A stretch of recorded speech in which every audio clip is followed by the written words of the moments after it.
spoke before, we'll go through this drill. Spinning the ball.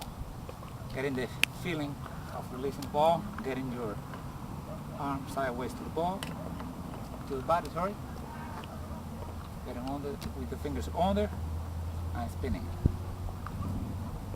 And then from here, later on, from here when you're going to do the next drill, which will be releasing the ball, windmill and release the ball, you need to add the follow through, which will finish with your fingers in your right-handed hitter facing. If you're a right-handed thrower, pitcher, you will finish towards third base. Got it? So it will be this drill. Windmill, release, follow through right here. So stay there please. Catch it for me. We'll do this. You top. And we'll finish that one and you are in the stage to move on. We'll add your legs. It'll be the same and the dragging to create the rhythm on the close. Once you get to that rhythm, we throw the ball 10 feet apart. 10 feet apart. The catcher, it's not about throwing it hard here, it's all about making the proper steps and making the ball rise. Spin. At the beginning it's always spin, spin, spins. Then later on when you get more advanced it's spin, spin. And it's always from there on spin, spin, spins, spin. And then later on when you are advanced, you can move to throw with the catcher, you throw it normally. If by any chance you're having troubles with the spin and the closing and the ball not rising enough, you can always add a drill. That it will be, can you please go over there? Oh, you stay here so you can come over here. You're pitching, so come over here.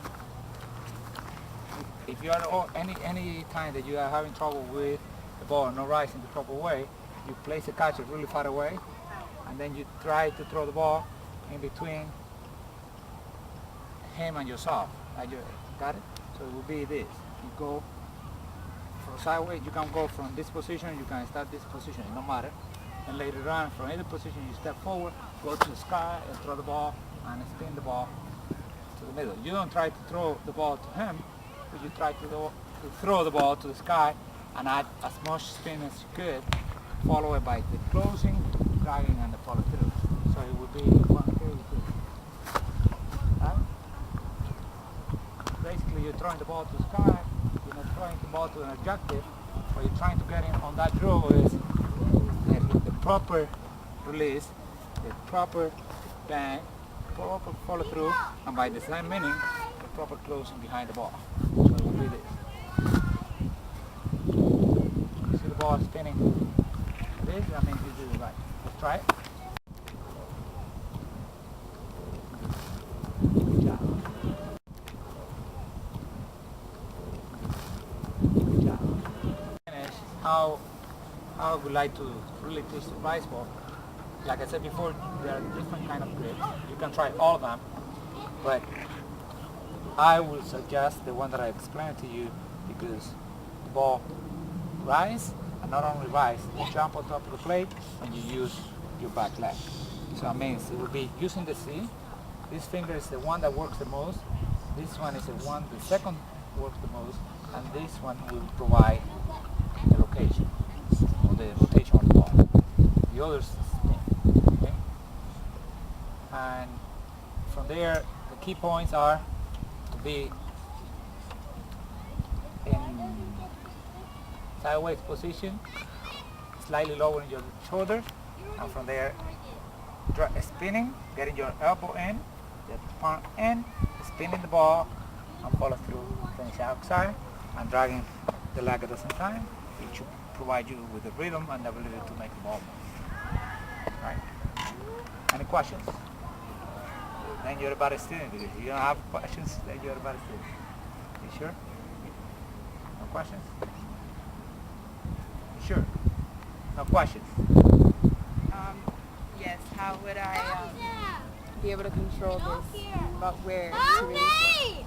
way to release it is how you can control the release point. That's a good question.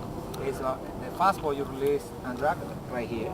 And the rice ball you will have to get to the same point, release point, and then from there you spin and drag.